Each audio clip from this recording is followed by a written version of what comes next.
Oke, eh, halo teman-teman semuanya, counseling lovers yang ada di manapun kalian berada. Di kesempatan kali ini kita akan mempelajari satu pendekatan counseling yang lain daripada yang lainnya. Nah, kalau kemarin kita berbicara beberapa pendekatan inti, sampai ke pendekatan-pendekatan yang berorientasi pada solusi, maka di kesempatan kali ini saya akan membahas atau membicarakan terkait dengan satu strategi counseling atau pendekatan counseling yang memfokuskan pada pola-pola kreativitas atau pola-pola integrasi dari beberapa pendekatan konseling yang lainnya. Nah, satu pendekatan konseling yang akan kita bahas di kesempatan kali ini adalah konseling impact atau impact counseling, atau pada umumnya beberapa uh, teori atau beberapa referensi mengistilahkan, ada yang mengistilahkan dengan creative counseling, ya, atau impact counseling atau creative counseling, ya. Nah, pendekatan ini adalah pendekatan yang menarik. Mungkin bertanya-tanya juga, kenapa pendekatan integratif dalam hal ini adalah counseling impact atau impact counseling atau impact terapi, ya. Ini menjadi wahana atau menjadi menarik untuk kita pelajari. Ini sebenarnya tidak lain dan tidak bukan bahwa dalam satu proses counseling itu tidak lain dan tidak bukan sebenarnya kan untuk membantu konseli, ya, dalam memecahkan problemnya, dalam mencoba membantu mereka untuk bisa beradaptasi dengan kondisi-kondisi yang ada, termasuk kondisi yang menjadi belitan atau menjadi problem dalam kehidupannya, terutama dalam menjalani tugas-tugas perkembangannya. Nah, eh, tentunya semua konseling juga akan mengarahkan kepada bantuan tersebut. Namun acap kali dalam proses konseling itu konseling menjadi kadang-kadang tidak menarik karena prosesnya monoton, prosesnya ya hanya menyampaikan atau mengejawantah atau mewujudkan dalam teori-teori yang ada tanpa memakai cara-cara yang sifatnya menyenangkan, bahwa konseling itu menjadi menarik atau menjadi sesuatu yang wow gitu, terutama di area-area pendidikan atau di sekolah, ketika konseling itu bisa menyalurkan atau konseling itu memakai cara-cara yang kreatif, ya. Kreatif di sini seperti apa? Nah, kreatif di sini kita bisa mempergunakan piranti-piranti atau perangkat-perangkat yang ini sejatinya, perangkat-perangkat ini sejatinya akan membuat konseli itu lebih memahami, ya, lebih mengerti, lebih memahami, dan lebih eh, mendalami apa yang sebenarnya diomongkan atau disampaikan kepada konselor dalam sebuah proses konseling. Nah, jadi ini nanti akan kita coba untuk membahas, ya, secara ringkas konseling kreatif atau konseling integratif, ya. Dalam hal ini salah satu konseling integratif atau kreatif ini adalah konseling impact atau impact counseling, ya.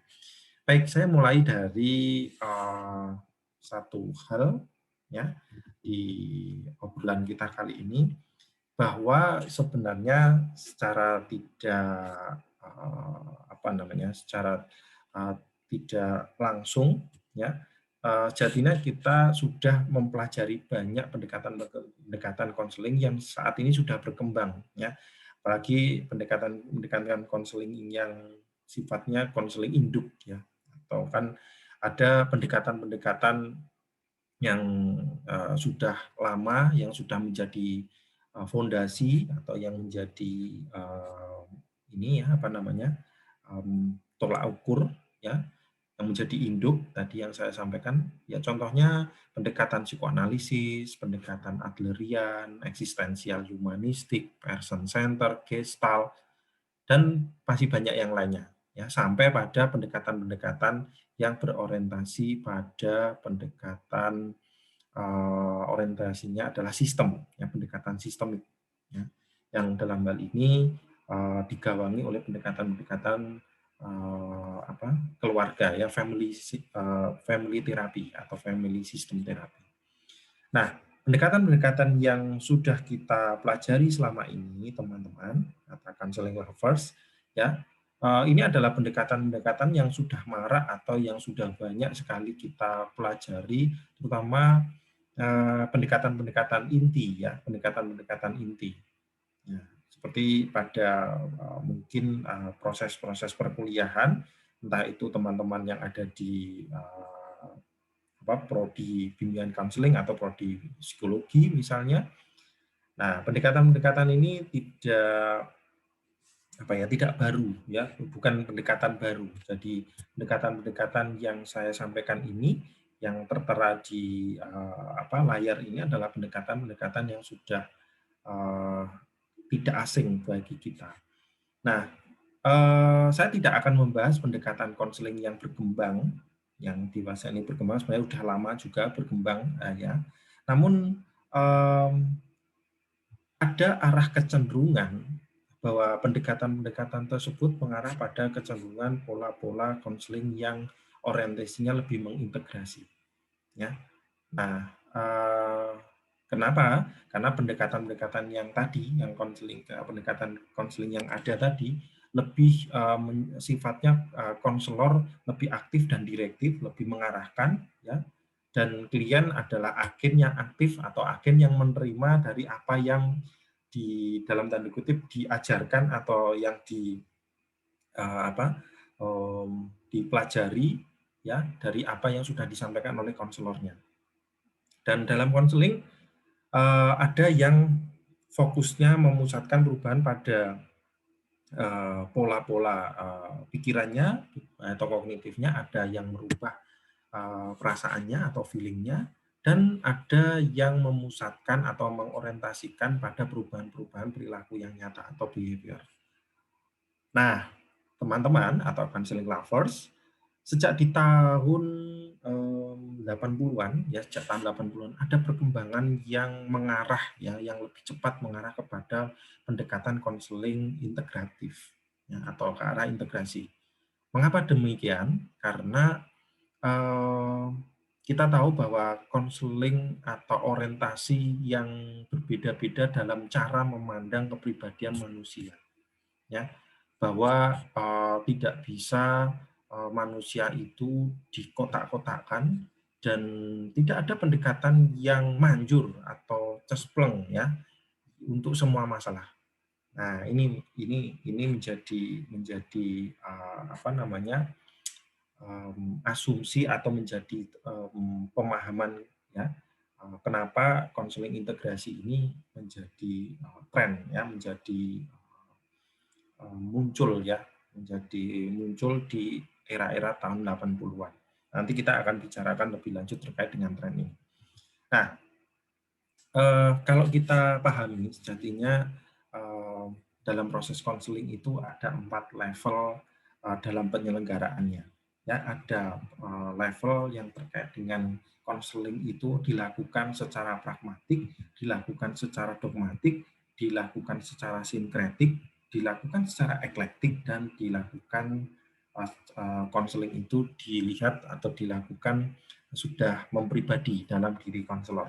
Nah, apa hal-hal yang bisa kita bahas dari 4 level ini, ya, seperti yang sudah saya sampaikan sebelumnya, bahwa konseling yang dilakukan secara pragmatik ini jadinya adalah proses konseling dengan menggunakan cara-cara yang menurut pengamatan konselor, ya, dianggap memberikan hasil yang optimal, ya, meskipun cara-cara yang dilakukan oleh konselor itu kadang-kadang tidak berdasarkan pada teori. Jadi misalnya ketika konselor itu melakukan proses treatment atau proses konseling pada konseli, dia tidak melihat atau tidak apa ya, menyandarkan pada satu teori tertentu. Yang penting adalah membantu konseling. Yang penting mengkonseling konseli.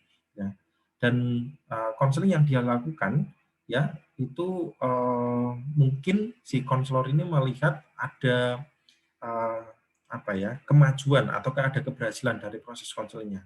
Padahal dia ketika ditanya pakai teori apa, dia tidak bisa menjawab. Ya. Yang penting pokoknya saya melakukan ini. Dan setiap kali dia melakukan berhasil, setiap kali melakukan berhasil. Nah, maka ini juga disebut sebagai evidence-based practice. Yaitu apa? Melakukan praktik berdasarkan evidence, berdasarkan fakta yang ada. Faktanya dengan saya melakukan ini, saya berhasil. Nah, maka padahal ketika ditanya, lah ini pakai teorinya siapa? Ini pakai konsepnya apa? Gitu. Dia tidak bisa menjawabnya. Yang penting pragmatik ya yang penting menggunakan cara-cara yang seringkali dia lakukan dan menurut konselor ini adalah efektif. Nah, ini yang disebut konseling pragmatik. Nah, ada juga konseling dalam level yang kedua sifatnya itu dogmatik. Jadi apa? Konselor melakukan proses konseling dengan menggunakan pendekatan tertentu dan dia tidak akan keluar dari pendekatan itu. Jadi misalnya saya melakukan proses konseling dengan menggunakan pendekatan person center atau humanistik, ya, pendekatannya si Rogers misalnya. Nah, Rogers ini pendekatan ini dijadikan dogma. Dogma itu adalah sesuatu yang tidak bisa ditawar-tawar. Pokoknya ini, semua problem, ya, pokoknya ini, ya. Di memfokuskan pada satu pendekatan tertentu dan tidak memberikan preferensi atau pilihan untuk pendekatan-pendekatan yang lain untuk dilakukan. Jadi ini dilakukan oleh konselor untuk semua permasalahan dari semua klien atau semua konseling. Nah, ini yang sifatnya dogmatik. Ya. Lalu ada juga konseling itu yang sifatnya itu sinkretik, ya, dilakukan dengan asas atau dengan dengan paradigma sinkretik. Jadi menggunakan sejumlah pendekatan, namun penggunaan pendekatan-pendekatan konseling itu tercampur aduk. Jadi ya kadang-kadang pakai dalam satu konseling gitu ya, misalnya saya melakukan proses konseling ya kadang melakukan dengan prosesnya dengan pendekatan REBT, dengan kadang menggunakan pendekatan Rogers, kadang menggunakan pendekatannya realita misalnya, atau dengan menggunakan pendekatan SFBC, dan pokoknya dicampur-campur ya, tanpa sistematika jelas, tanpa konsep yang jelas, ya, tanpa pertimbangan yang matang, ya. Yang penting konsep-konsep itu diselenggarakan atau dilakukan, diejawantahkan, diwujudkan dalam sebuah proses konseling yang dalam hal ini menurut pikiran konselor adalah yang penting sudah membantu konseling, ya. Entah nanti dicampur-campur enggak apa-apa. Yang penting kan sudah ada teorinya. Cuma teori ini, penggunaan teori-teori ini tidak dipertimbangkan. Yang penting dicampur aduk gitu ya. Kalau kata orang itu kayak gadu-gadu, ya, semua ada di situ. Nah, ada satu level lagi dalam proses konseling yang sifatnya itu eklektik. Nah, ini yang nanti kita akan obrolin di sini.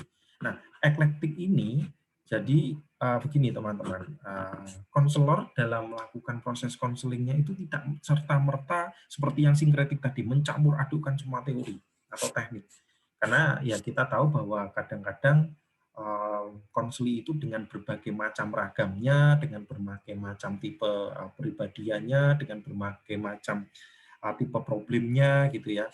Kadang-kadang memerlukan satu kombinasi atau satu cara-cara tertentu yang itu mungkin tidak bisa dipahami atau tidak bisa diakomodir oleh satu pendekatan konseling. Namun itu bisa dilakukan dengan mencoba menggabungkan atau mencoba mengintegrasikan dari berbagai macam pendekatan konseling. Nah, kalau konseling secara eklektik ini adalah konselor itu tidak serta-merta mencampur adukkan, menggado-gado teori maupun tekniknya, namun dicoba untuk diseleksi, dipilah-pilah, ya, dilihat secara cermat, ya, terkait dengan permasalahan konselingnya seperti apa. Nah, dan penyelenggaraan konseling eklektik ini tidak mengagung-agungkan, ya, tidak mendogmakan. Nah, tadi seperti yang kedua tadi, tidak mengagungkan atau tidak mendogmakan satu pendekatan konseling tertentu, namun konseling dengan dengan paradigma eklektik ini, konselor mencoba untuk mencari tahu ya kapan dia akan menggunakan pendekatan-pendekatan ini. Nah, misalnya ketika saya melakukan proses konseling di awal, saya menggunakan tadi konseling Rogers, tapi ternyata dalam prosesnya si konseli ini ya ternyata lebih banyak memfokuskan atau mengorientasikan problemnya pada bagaimana cara berpikirnya, maka saya mencoba untuk menggabungkan atau mengintegrasikan pendekatan-pendekatan yang berbau kognitif atau yang berorientasi kognitif. Nah, nanti kita akan membicarakan secara ringkas gitu ya. Sebenarnya apa yang bisa diintegrasikan atau apa yang bisa dieklektikkan ya dalam sebuah proses konseling menggunakan pendekatan tertentu. Nah, ataupun misalnya saya menggunakan pendekatan A namun tekniknya dari pendekatan B atau C. Nah, itu diizinkan ya selama apa? Selama kita memiliki alasan yang jelas ya, reasoning yang jelas dan cermat kenapa kita memilih teknik atau pendekatan yang kita integrasikan. Nah, ini yang disebut sebagai konseling yang dilakukan secara eklektik. Nah, ada juga yang terakhir ya, yaitu konseling secara mempribadi. Nah, level yang terakhir ini tadi saya buat 4 level, tapi level yang terakhir ini kenapa tidak saya masukkan? Sebenarnya adalah level ini adalah level yang tertinggi. Jadi ketika konselor itu dalam sebuah proses konselingnya ya dia antara konsep dengan apa style pribadinya itu sudah menyatu ya, sudah mengintegrasikan dalam menginternalisasi, bisa mengkristalisasi dalam dirinya. Nah, ini konseling ini akan berjalan dengan dengan efektif dan efisien ya, dengan produktif dan unik. Kenapa? Karena misalnya ketika konselor itu sudah sudah melihat bahwa misalnya saya melihat bahwa diri saya itu relatif dalam kepribadian saya lebih melihat seseorang atau melihat individu itu adalah individu yang punya kecenderungan meregulasi dirinya dengan baik atau melihat manusia itu positif, maka saya akan dalam proses konselingnya saya menggunakan pendekatan-pendekatan konseling yang sudah mempribadi seperti apa yang saya pahami ya, atau yang sudah saya asumsikan seperti apa yang ada dalam diri saya, misalnya begitu. Nah, ini konselor ya dengan dia sudah menguasai secara mendalam berbagai macam pendekatan-pendekatan konseling yang ada dan dia mampu memilih dan menerapkan pendekatan-pendekatan konseling beserta strategi-strateginya dalam semua masalah konseling dalam menangani problem-problem konseling, maka konselor akan enak ya dalam menyampaikan atau dalam membantu konseli menggunakan pendekatan-pendekatan yang sudah mempribadi dalam dirinya. Nah, ini yang dimaksudkan sebagai konseling dilakukan atau diselenggarakan dengan paradigma yang sudah mempribadi ya dalam diri konselor. Nah, teman-teman, dalam penyampaian atau dalam perealisasian konseling yang tadi yang terkait dengan konseling eklektik, karena memang konseling integratif itu sejatinya adalah konseling yang dalam beberapa konsep itu dimaksudkan atau diijawantahkan ya dalam satu konsep, yaitu konseling yang mencoba menggabungkan dari beberapa macam teori atau konsep atau teknik ya. Nah, kadang-kadang ini yang kita nggak hati-hati kadang-kadang oleh alasan-alasan tertentu oleh praktisi atau konselor atau terapis yang ada di lapangan yang mungkin merasa dirinya kurang berpengalaman, dia menyampaikan bahwa saya sedang melakukan konseling eklektik ya. Saya sedang melakukan konseling eklektik. Kenapa? Ya mungkin ketika dia ditanya, kamu menggunakan konseling pendekatan apa? Ya dia sebenarnya apa ya namanya bingung juga kalau menggunakan pendekatan apa tadi person center juga nggak person center banget, dia menggunakan pendekatan apa SFBC juga nggak SFBC banget gitu ya, dia menggunakan pendekatan mungkin yang lain, misalnya pendekatan RBT juga nggak RBT sekali, dia campur-campur gitu, yang penting bisa membantu. Nah ini yang acap kali para praktisi atau terapis ya konselor dan di lapangan ini menggunakan kata eklektik. Nah, padahal kalau kita mau mengintegrasikan konseling, mengintegrasikan pendekatan konseling, maka sebenarnya konselor itu mencoba memperhatikan pendekatan tertentu. Kita fokus di satu pendekatan tertentu, atau kita mencoba apa ya, mempelajari, memahami secara mendalam, mempraktikkan secara mendalam satu pendekatan, baru nanti kita coba mengkombinasikan dengan pendekatan yang lain.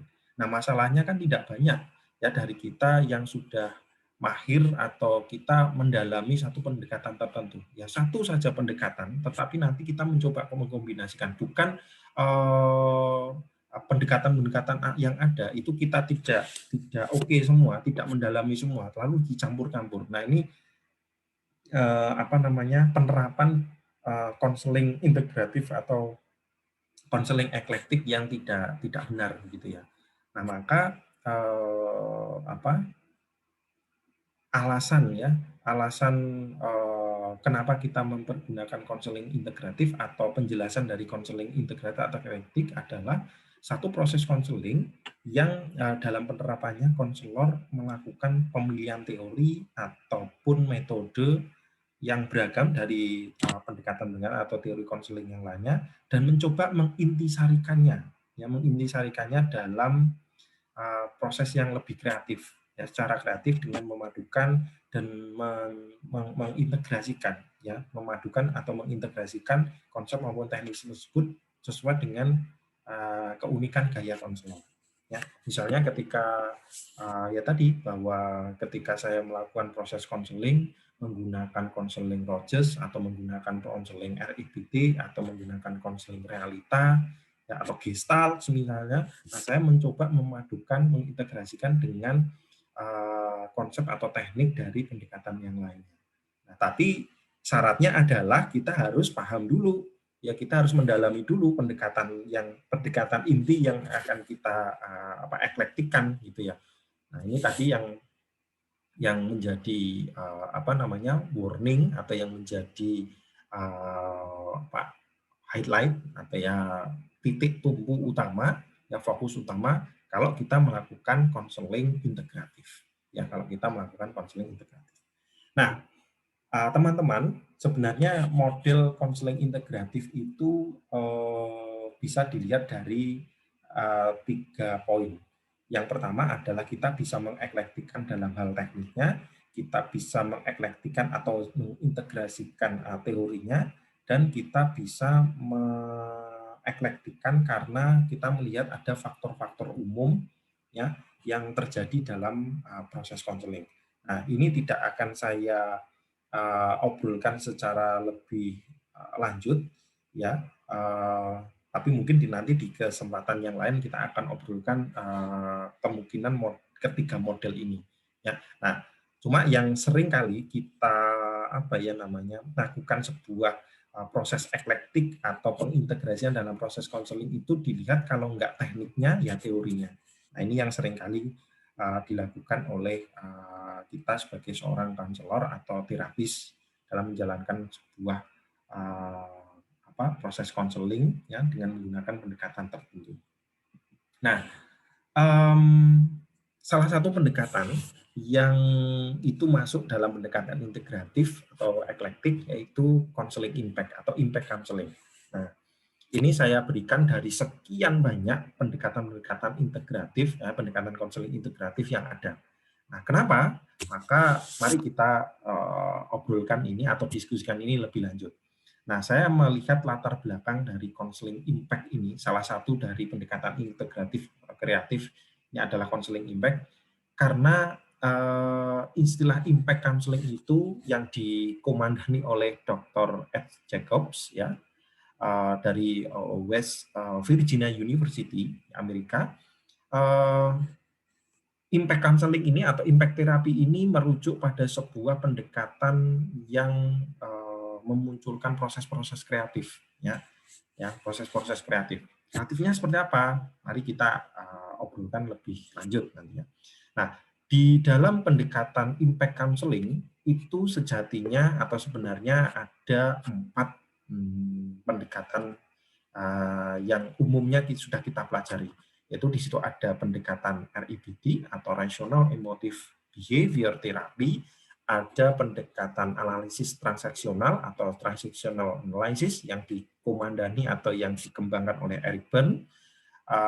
Yang berikutnya juga ada pendekatan realita terapi atau realita konseling ya, yang kemarin sudah kita pelajari sebelumnya, yang dikembangkan oleh William Glasser, dan pendekatan konseling yang terakhir yang ada dalam impact counseling ini adalah gestalt terapi atau gestalt counseling yang dikembangkan oleh Frederick Perls ya dan istrinya. Nah, atau gestalt terapi ini kan sudah banyak kita dengar atau kita pelajari juga ya. Nah, jadi 4 teori konseling yang ada dari REBT, TA atau transactional analysis, lalu realita terapi, lalu gestalt terapi ini yang akan menjadi landasan atau menjadi dasar kita melakukan konseling impact ya, dan di dalamnya 4 konseling ini atau 4 pendekatan konseling ini ada ya gitu. Nah,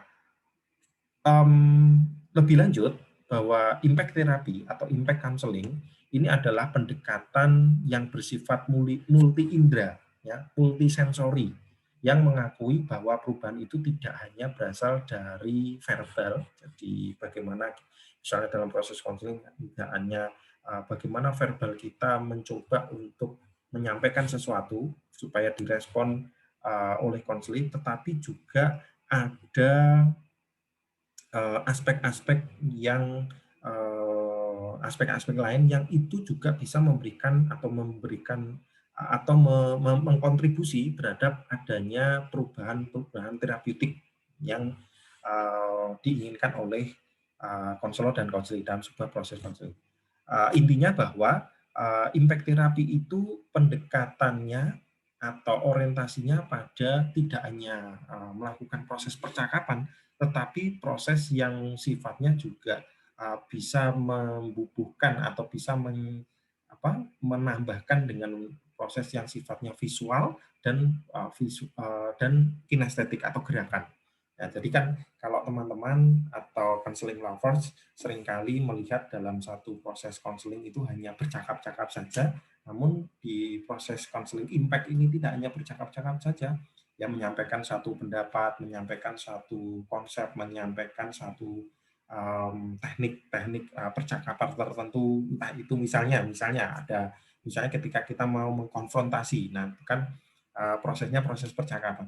Namun ini juga dibantu dengan perubahannya dibantu dengan yang sifatnya visual. Misalnya kita melihat gambar tertentu, kita bisa menelaah dari coretan-coretan tertentu ya, gambar-gambar atau video tertentu misalnya. Dan juga perubahan-perubahan terapeutik yang terjadi bisa karena proses dengan kita melakukan gerakan tertentu yang ini dinamakan kinestetik. Ya, nah ini Dr. Ed Jacobs ini yang mengkomandani atau yang mengembangkan pendekatan impact ya. Baik. Nah, apa yang dilakukan konselor dalam pendekatan impact counseling atau impact therapy ini?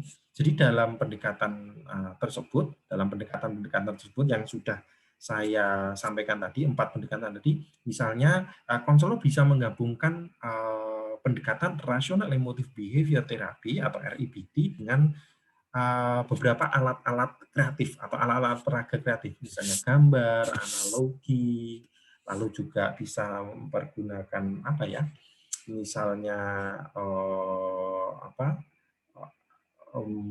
alat-alat atau piranti-piranti yang mencoba si konseli itu lebih lebih memahami ya, lebih memahami atau dengan menggunakan gerakan-gerakan tertentu.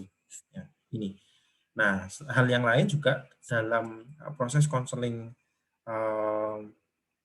apa namanya impact ini, konselor bisa menggunakan dalam konseling Gestalt ketika dia menggunakan konselingnya bisa menggunakan cara-cara yang tidak hanya menggunakan cara tradisional ya misalnya bermain peran, tetapi ketika bermain peran dia juga bisa menggabungkan tadi dengan alat-alat peraga tertentu atau dengan gambar-gambar tertentu supaya si konseling lebih paham atau lebih mendalami apa namanya bagaimana status emosinya misalnya. Lalu juga di konseling yang lain misalnya dengan konseling dengan pendekatan analisis transaksional ya, entah itu dengan menggunakan alat misalnya ada kursi, ada gambar, ada gerakan dikombinasikan dengan konseling RIBT yang prosesnya itu makin jelas, makin konkret dan makin efektif untuk bisa mencapai ke perubahan-perubahan terapeutik. Ya, mungkin tidak banyak teman-teman yang mempelajari konseling transaksional, analisis transaksional ini, tapi bagi teman-teman yang sudah mempelajari konseling analisis transaksional ini konseling ini akan tambah menarik gitu ya. Karena apa? Karena memakai atau menggunakan cara-cara atau alat-alat kreatif gitu ya yang tadi sudah saya sebutkan, entah itu dengan gambar, entah itu dengan gerakan ya dan sebagainya. Nah, dan beberapa pendekatan konseling yang lainnya tadi ada konseling Adlerian, ada konseling realitas dan beberapa pendekatan konseling lainnya ketika terutama 4 tadi ketika dengan menggunakan impact counseling ini akan lebih memadai untuk dipergunakan. Karena apa? Konselor dan konseli, terutama konseli, itu tidak hanya diajak bercakap-cakap, tapi juga diajak misalnya menggambar, diajak untuk menganalogikan sesuatu, diajak untuk melihat sesuatu, diajak untuk menggerakkan, ya, menggerakkan apa namanya tubuhnya untuk keperluan-keperluan tertentu ya terutama untuk mencapai perubahan terapeutik yang dia inginkan gitu ya. Nah, semuanya dilakukan sebagai bantuan untuk atau supaya si konseli tercapai tujuan dalam proses konselingnya itu. Nah, ini yang ada di dalam proses konseling impact atau apa konseling apa namanya kreatif ini ya. Nah, konseling impact atau impact counseling atau impact terapi memiliki beberapa konsep dasar. Yang pertama, bahwa konseling ini melihat proses kreatif perlu difasilitasi konselor dengan menciptakan suasana yang memadai, yang mendukung, dan membangun solusi dari perspektif yang lain ya. Jadi ada perspektif alternatif dari solusi. Jadi solusi tidak hanya soal bagaimana dia mengubah cara pandangnya, mengubah emosinya, tetapi dibangun dengan suasana-suasana yang kondusif, suasana yang mendukung, yang difasilitasi oleh tadi ya piranti-piranti tertentu. Dan yang kedua, bahwa faktor pendukung berkembangnya kreativitas dalam proses konseling itu tidak lain dan tidak bukan berdasarkan bagaimana kepribadian konselor ya dan bagaimana konseli, proses konselingnya itu sendiri dan hasil konselingnya. Nah, jadi kita makin lama akan makin menyadari bahwa konseling itu tidak hanya melulu obrol-obrolan biasa atau tidak melulu omong-omongan biasa atau tidak melulu hanya proses percakapan, tetapi juga memerlukan satu strategi-strategi tertentu, ya satu teknik-teknik tertentu yang tekniknya itu perlu kreatif, ya perlu kreatif supaya apa? Ya supaya konseli tadi, supaya konseli membantu konseli supaya dia lebih memahami, bisa mencoba meningkatkan daya alternatif pemecahan masalah dari sisi konseli gitu ya. Karena kita tahu bahwa proses konseling ini adalah bukan proses memberikan nasihat ya, memberikan nasihat, meskipun nasihat atau advice itu ada dalam keterampilan dasar konseling, namun tidak serta-merta begitu saja, ya. Proses konseling perlu menggunakan strategi-strategi tertentu. Nah, dalam hal ini strategi-strateginya perlu kreatif, perlu inovatif supaya ini mencapai tujuan yang diinginkan. Dan konsep dasar yang ketiga, konseling impact atau konseling nanti menggunakan pendekatan-pendekatan multi aspek atau pendekatan-pendekatan multidimensi, ya, yang melihat masalah itu dari segala sudut pandang multi indera. Jadi tidak hanya penglihatannya saja, tidak hanya perasaannya saja, tidak hanya perabanya saja, tapi multi indera. Ya, ini. Nah, teman-teman, ada beberapa karakteristik dari konseling kreatif atau konseling impact ini. Yang pertama adalah tadi sudah saya sampaikan, yaitu multisensori. Jadi mengkonkretkan atau mengoperasionalkan ide-ide yang sifatnya abstrak, yang sifatnya visual, yang dengan menggunakan konseling eksperiensial. Konseling eksperiensial ada yang berbasis konseling yang basisnya dari pengalaman sehari-hari pada diri konseli, serta menerapkan aspek kinestetik dalam konseling. Jadi sensori itu adalah kita tidak hanya tadi ya, tidak hanya ngomonginnya dari sisi kita membayangkan atau melihat satu ide-ide tertentu, tetapi coba dioperasionalkan dalam bentuk misalnya pengalaman sehari-hari yang sebenarnya konseli itu sudah banyak melakukan kegiatan-kegiatan untuk memecahkan problemnya. Nah, atau ya tindakan-tindakan yang seringkali sudah dia lakukan gitu. Nah, jadi pendekatan yang karakteristik multisensori ini sangat penting ya, karena kadang-kadang kan konseli tidak hanya bisa untuk memikirkan sesuatu atau menggagas sesuatu, tapi dia perlu diejawantah atau perlu direalisasikan dengan cara yang konkret. Nah, maka ini yang dinamakan multisensori. Yang kedua, karakteristiknya adalah memberikan motivasi atau dorongan kepada konseli untuk berubah melewati tahap-tahap perubahan. Nah, ini karakternya. Jadi setiap tahap perubahan itu didorong atau dimotivasi sedemikian rupa supaya konseli benar-benar mendalami dan berusaha ada keberhasilan dari setiap tahapnya. Ya, apapun cara yang dilakukan secara kreatif tadi, yang penting adalah konseli ini memiliki capaian perubahan dalam setiap tahapannya. Ya. Yang ketiga karakteristiknya adalah ada marketingnya. Jadi membuat setiap sesi atau setiap pertemuan atau setiap tahapan-tahapan konseling itu menjadi lebih menarik dan efektif.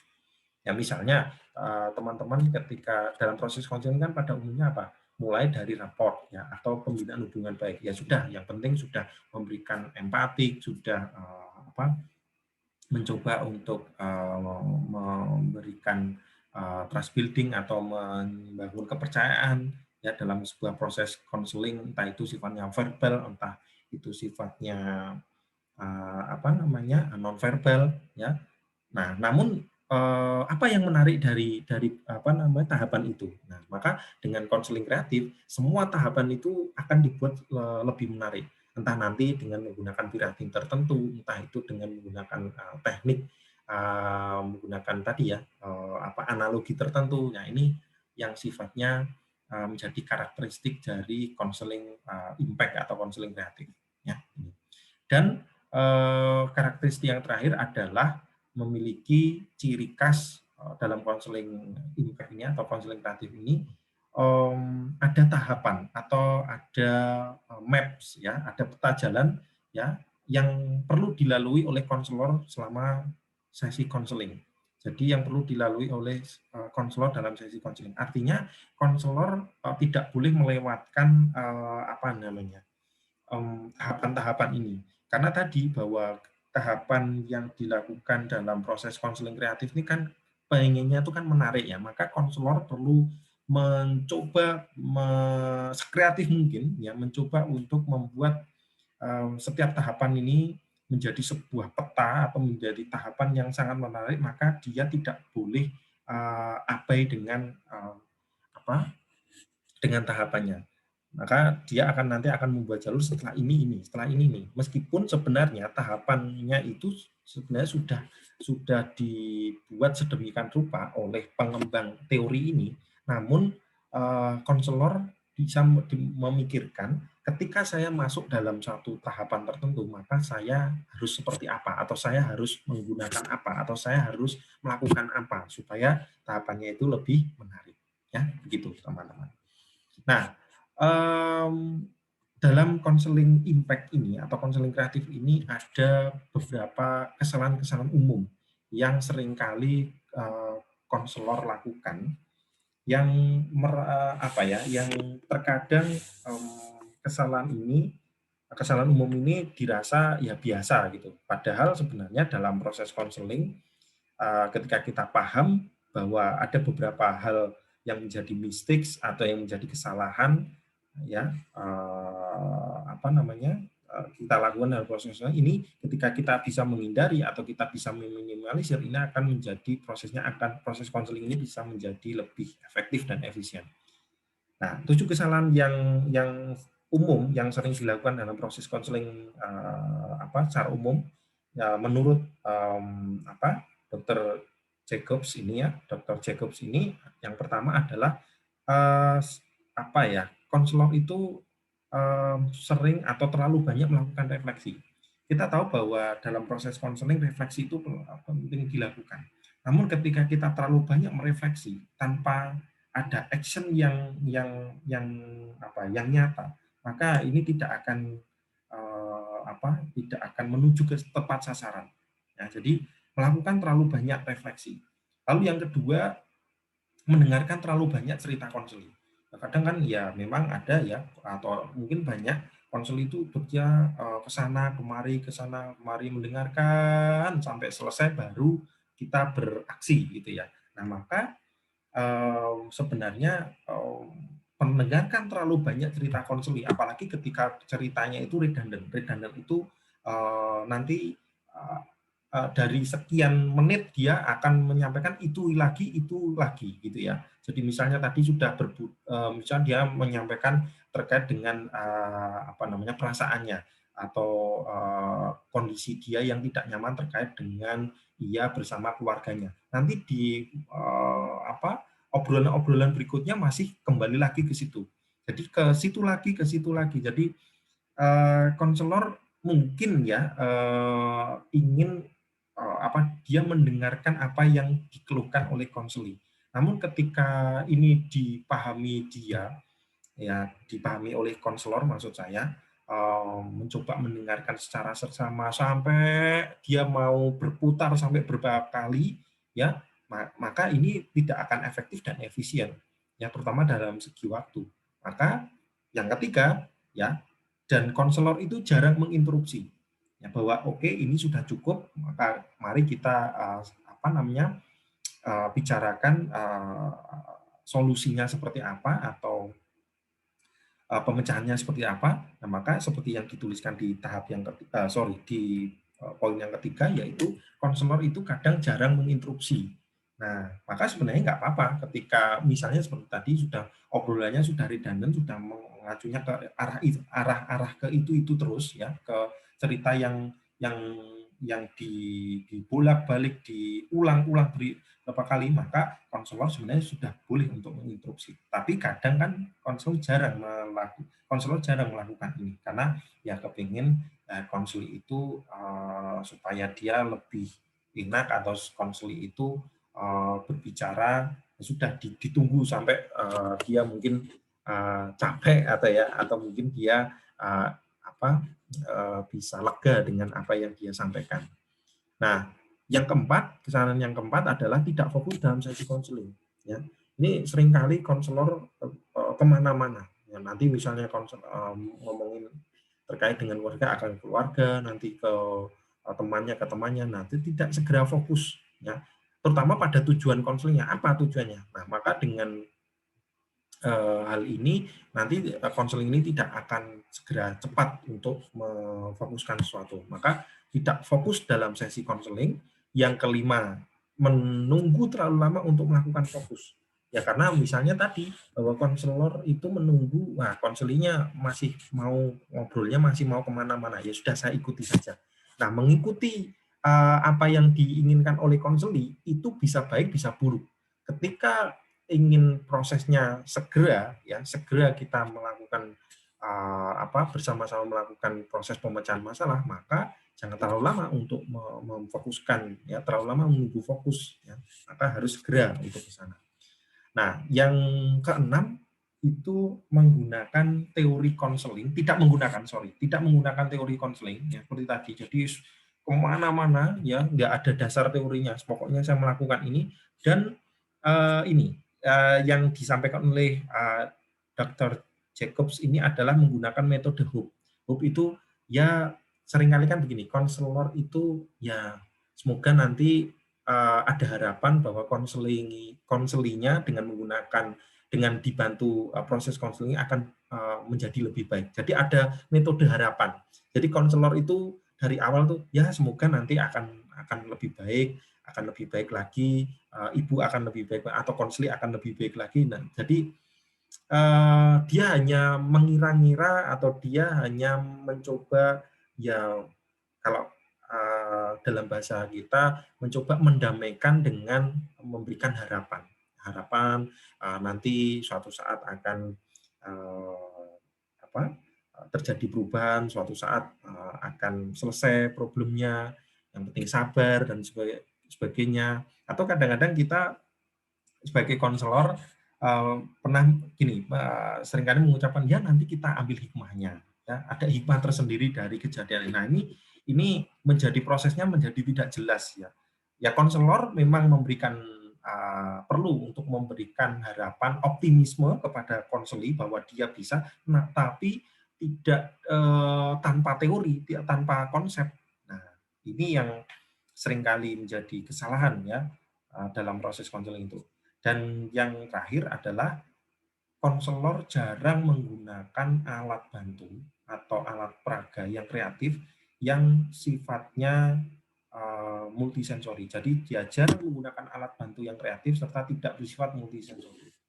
Jadi ya hanya sifatnya ya hanya percakapan saja atau sifatnya hanya melakukan respon biasa saja, tidak menggunakan alat peraga yang misalnya dengan dia menulis maka dia juga bisa melihat, dia bisa melakukan tindakan tertentu, dia bisa merasakan tertentu. Nah ini, maka ini yang dianggap sebagai common mistakes ya atau kesalahan-kesalahan umum. Jadi ada 7 kesalahan umum yang diperbuat oleh konselor dalam proses konseling ya. Konseling yang umumnya yang ada selama ini. Nah, maka tujuan dari konseling impact ini kepinginnya adalah membuat konseling berpikir untuk diri mereka sendiri. Jadi mereka bisa mengedukasi, bisa berpikir dengan polanya sendiri sehingga konseling juga punya rasa percaya diri dan punya kemandirian, bahwa dia punya optimisme, dia berpikir dengan caranya sendiri, dengan dengan perilakunya sendiri, dan dia tidak menggantungkan pemecahan masalah pada orang lain. Maka dia bisa lebih kreatif dan mandiri ya. Dan seperti tadi bahwa konseling menjadi lebih aktif ya, lebih memiliki daya critical thinking, berpikir kritis dan melihat pengalaman dirinya secara otentik, secara asli ya selama proses konseling itu berlangsung. Jadi konseling impact ini ingin memberikan satu pengalaman, ya tujuannya memberikan satu pengalaman supaya konseling itu berpikir bahwa wah ternyata saya bisa ya, wah ternyata saya mampu loh melakukan ini, melakukan itu, wah ternyata saya kreatif juga ya, saya ternyata punya inovasi-inovasi atau punya jalan pemikiran pemecahan masalah yang mungkin beda dari orang yang lainnya. Nah itu tujuan konseling dengan memberikan satu proses yang sifatnya multisensori tadi ya ini. Nah, apa peran dan fungsi konselornya? Maka dengan melihat tujuan konseling yang seperti ini, yang seperti tadi yang sudah saya sampaikan, maka konselor pun punya peran dan fungsi untuk fokus pada tujuan dalam menciptakan perubahan atau menggerakkan proses untuk segera terjadikannya perubahan. Ya. Yang kedua, konselor diberikan kebebasan, ya, diberikan keleluasaan untuk melakukan prosesnya secara kreatif agar tujuan konseling atau capaian yang ingin dituju itu biar lebih konkret dan lebih spesifik, lebih jelas, ya, begitu teman-teman. Nah, adapun tahapan yang menggunakan konseling impact atau konseling kreatif ini yang dikembangkan oleh Dr. Ed Jacobs ini, yang pertama mulai dari raport, ya, mulai dari raport atau pembinaan hubungan baik.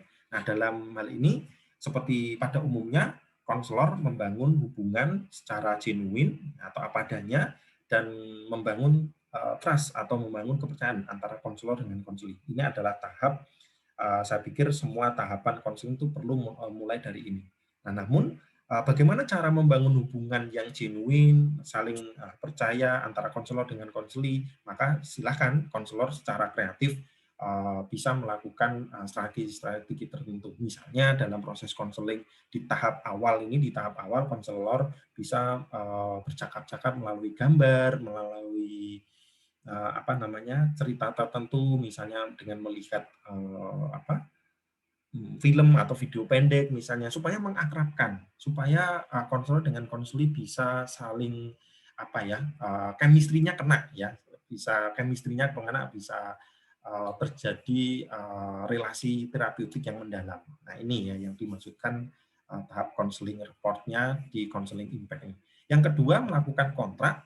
Jadi ada appointment atau ada persetujuan baik secara implisit yang tertulis maupun tidak tertulis dalam menetapkan tujuan. Jadi tujuan ini harus dibuat atau dirumuskan secara jelas dan spesifik, ya, supaya apa? Ya kita dalam membantu konseli bisa secara langsung, artinya langsung fokus begitu ya. Nah, dan itu ditangkap dengan membuat satu persetujuan secara implisit dan eksplisit, ya, dalam tujuannya, maka ini akan membantu konseling untuk segera fokus atau segera merumuskan atau mencoba langsung kepada titik fokus mana yang akan dibantu. Jadi membantu konseling fokus pada satu topik atau isu tertentu selama sesi konseling. Ya, ini. Dan yang keempat, tahap funnel. Tahap funnel ini di mana konselor mencoba mendiskusikan sebuah isu dengan cara tertentu. Cara tertentu tadi itu maksudnya strategi tertentu. Tadi dengan menggunakan piranti-piranti atau tadi ada proses kreatif di sini sampai terjadi tingkat insight atau tingkat pemahaman yang baru dan lebih mendalam. Nah, ini di tahap yang keempat, di tahap funnel ini nanti akan banyak teknik-teknik kreatifnya, ya, teknik-teknik kreatif atau strategi-strategi kreatifnya sehingga konseli mencapai pemahaman tertentu, ya, dalam proses konseling, terutama dalam menuju apa yang diingin, perubahan apa yang diinginkan dalam proses konseling tersebut. Dan tahap yang terakhir adalah closing, di mana konselor mencoba bersama-sama konseli merangkum, ya, mengintisarikan dari apa yang telah dia atau mereka pelajari dan mendiskusikan cara-cara konseling menggunakan informasi yang dia peroleh. Jadi kedepannya seperti apa, apakah ada tindak lanjut atau tidak, ya, itu. Nah, ini adalah tahapan-tahapan konseling. Nah, counseling lovers yang dalam ini yang mencoba menggunakan counseling impact ini atau impact counseling ini atau creative counseling ini, counseling kreatif ini, maka tadi saya sudah menyampaikan ada beberapa teknik counseling yang sifatnya tadi di tahap funnel tadi supaya lebih memberikan insight.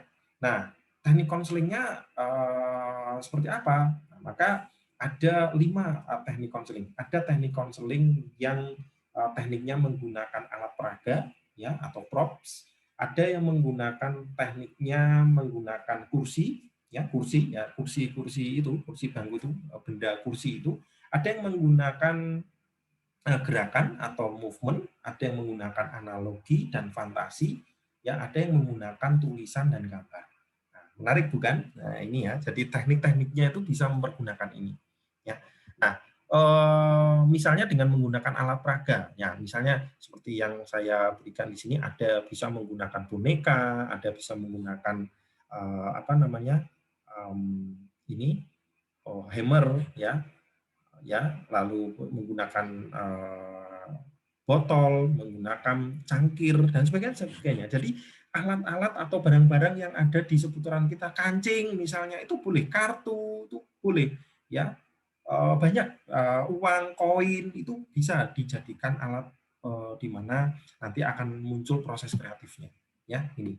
Lalu juga bisa menggunakan menggunakan kursi. Nah, contohnya.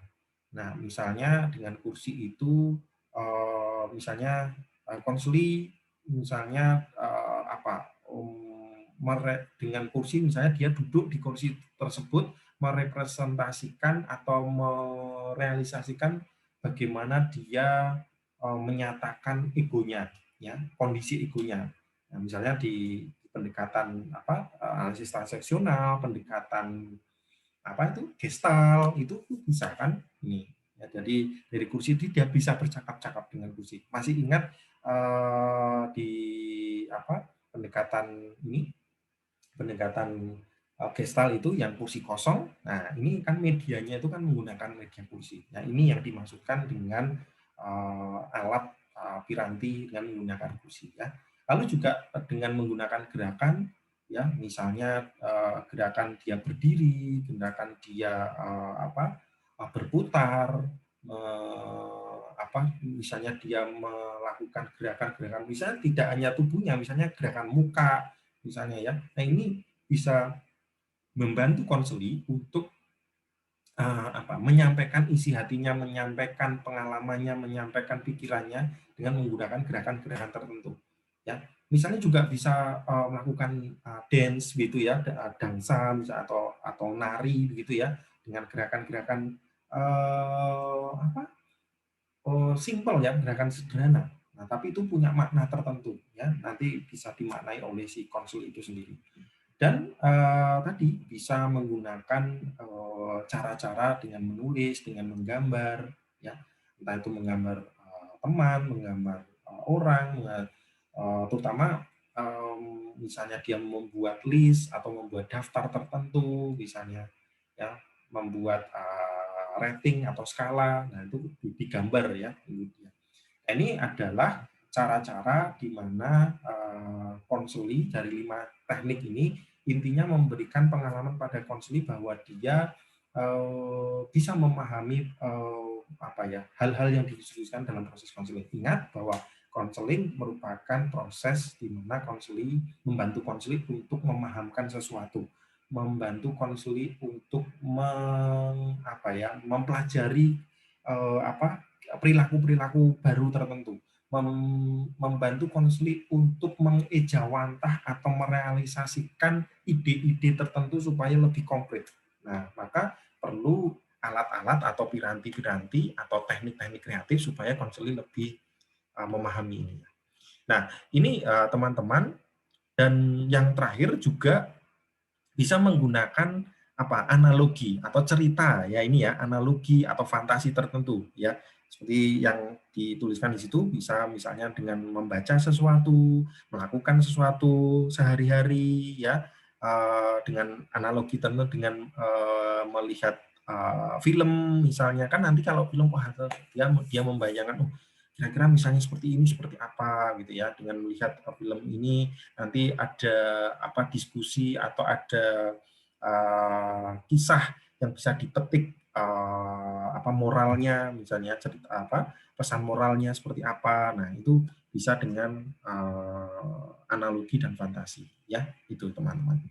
Baik, mungkin itu beberapa poin-poin penting terkait dengan pendekatan counseling impact. Semoga ini menjadi sarana atau wahana yang yang membantu teman-teman dalam melakukan proses konseling, terutama kita menggunakan cara-cara kreatif dengan alasan atau dengan tujuan supaya konseling ini lebih memahami apa yang dia pelajari atau apa yang dia diskusikan dalam sebuah proses konseling demi tercapainya pemecahan masalah yang dia inginkan. Ya, baik, mungkin itu saja teman-teman. Sampai berjumpa lagi di kesempatan yang mendatang. Terima kasih.